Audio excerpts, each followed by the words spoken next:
भूपेंद्रास diary के आज के पन्ने में हम देखने वाले हैं कि कैसे पहाड़ों पे गोवर्धन पूजा, जिसे कि गोधन के नाम से भी जाना जाता है, सेलिब्रेट किया जाता है। हाय हेलो नमस्कार एंड पहला आज है 2 नवंबर और हम सेलिब्रेट कर रहे हैं गोवर्धन पूजा। हो सकता है कि जिस तरीके से पहाड़ों में गोवर्धन पूजा को सेलिब्रेट किया जा रहा होगा, आपके शहर, आपके गांव या आपके स्टेट में इस तरीके से गोवर्धन पूजा को सेलिब्रेट ना किया जाता हो। और ये पॉसिबल भी है क्योंकि हमारा देश भारत इतना बड़ा है कि यहाँ पर हर एक त्यौहार, हर एक फेस्टिवल को हर जगह पे हर एक यूनिक तरीके से सेलिब्रेट किया जाता है। और अगर हम गोवर्धन पूजा सेलिब्रेट करने की बात करें तो आज ही के दिन भगवान श्री कृष्ण ने अपनी छोटी उंगली पर गोवर्धन पर्वत को उठाकर ब्रिजवासियों की रक्षा करी थी, इसलिए आज के दिन हम गोवर्धन पूजा सेलिब्रेट करते हैं। तो चलिए देखते हैं कि आज हमने क्या क्या करा। हमारे पहाड़ों में माना जाता है कि अगर आप अपने घर में कोई फंक्शन या फिर कोई त्यौहार सेलिब्रेट कर रहे हो तो उससे पहले आपको अपने घर की जो दहलीज है उसको गाय के गोबर से लीपना चाहिए। इसका जो है एक लोकल लैंग्वेज में बोला जाता है कि कोई भी त्यौहार या फंक्शन सेलिब्रेट करने से पहले आपको घर ही सहज करण जरूरी हो। यानी जस्ट मैं यहाँ से जा रहा था, एक्चुअली मैं जा रहा हूँ धिनाई, मतलब एक बेल होती है, बेल लेने के लिए धिनाई का लोगुल बोलते हैं लोकल लैंग्वेज में। पर मेरे को यहाँ पे ना बेसिकली दिखा है कुम्मर। तो ये आजकल पहाड़ों में बहुत ज़्यादा कॉमन है। बेसिकली होता है क्या है इसमें, अगर मैं इस पर हाथ टच, मतलब मेरे कपड़े पे टच होगा ना तो ये मेरे कपड़ों पे चिपक जाएगा। फॉर एग्जाम्पल ये देखो, खाली टच होते ही मेरे कपड़ों पे चिपक गया। इस तरीके से अगर आपके कपड़े पतले हैं, गर्मी वाले अगर कपड़े आपने पहने हैं तो ये जो है बाद में चुभने लगते हैं, ठीक है। और कुछ कुछ तो इतने ज़्यादा स्ट्रॉन्ग होते हैं कि अगर आप आपके मतलब जो स्किन है, स्किन पे अगर ये चुभ जाए और अंदर चले जाए, आपने निकाला नहीं और स्किन के अंदर ही चले गए तो वहाँ पे ये पकाना चालू कर देते हैं। मतलब वहाँ पे आपका जो हिस्सा है जहाँ पे चुभा था वो पकना चालू हो जाएगा और ज़्यादा लंबे टाइम तक हो सकता है कि आपकी हड्डी को भी पका दे, क्योंकि ऐसा बोलते हैं कि हड्डी को भी पका देता है। इसका मुझे एग्जैक्ट प्रूफ नहीं पता, आज तक मैंने देखा नहीं किसी को किसी के साथ ऐसे इंसिडेंट होते हुए, बट हाँ कहते हैं कि इतना स्ट्रॉन्ग होता है कि हड्डी को भी पका देता है अगर आप टाइम पे इसको निकालो ना तो, ठीक है। तो अभी मैं जा रहा हूँ वो बेल लेने के लिए, उसके बाद मैं अपडेट करता हूँ। बेल निकालने के बाद अपने लिए थोड़ा तोड़ तो लिए हैं, ये थोड़ा काट लिए हैं, ये बेल है।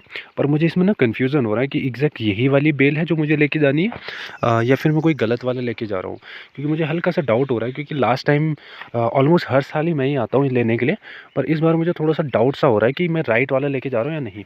तो बेसिकली मैंने यहाँ से काटा है झाड़ियों से, और यहाँ पे बिच्छू बूटी भी हो रही है, जैसे बहुत जगहों पे कंडाली बोला जाता है उत्तराखंड में, कुछ जगहों पे सिसुण बोला जाता है, हमारे कुमाऊनी में सिसुण बोलते हैं, एंड बिच्छू बूटी, बिच्छू घास, अलग अलग नाम है।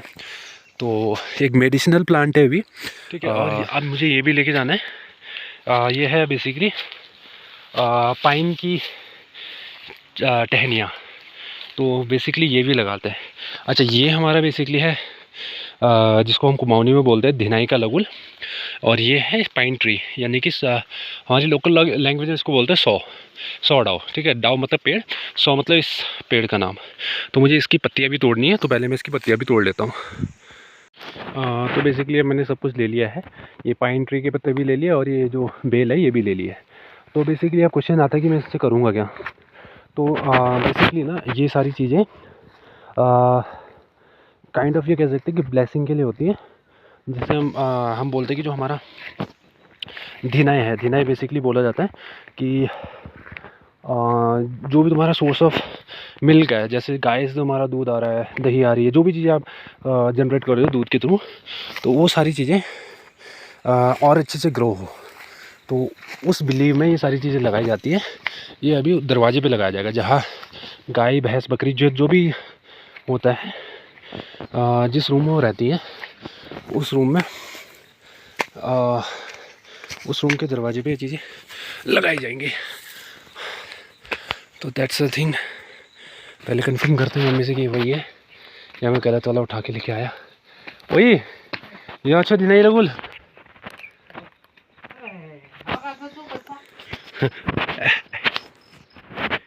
एक्चुअली जो फर्स्ट टाइम मैं लेके गया था ना वो गलत है, मतलब वो एक्चुअल में जो बेल मुझे लेके जानी थी वो वाला नहीं है। दोबारा आया हूँ मैं लेने के लिए। आई थिंक इस बार मैंने सही वाला ढूंढ लिया है। उधर है, पर अब प्रॉब्लम ये है कि वो यहाँ से काफ़ी दूर है और यहाँ से आगे जाने का रास्ता नहीं है। अब मुझे समझ नहीं आ रहा कि वो आएगा कैसे। पहले मैं एक बार ट्राई करता हूँ, अगर मैं इसको ले पाता हूँ तो उसके बाद दिखाता हूँ कि कैसा ये दिखता है नज़दीक से। ये वाला राइट वन है। इस बार तो मैं 100% श्योर हूँ। यहाँ पे बहुत सारी बिच्छू घास हो रही है, बिच्छू घास, बहुत ज़्यादा बिच्छू घास लग गया मुझे हाथ पे। इनफैक्ट मेरे हाथ के बैक साइड पे भी बहुत ज़्यादा लग गया। तो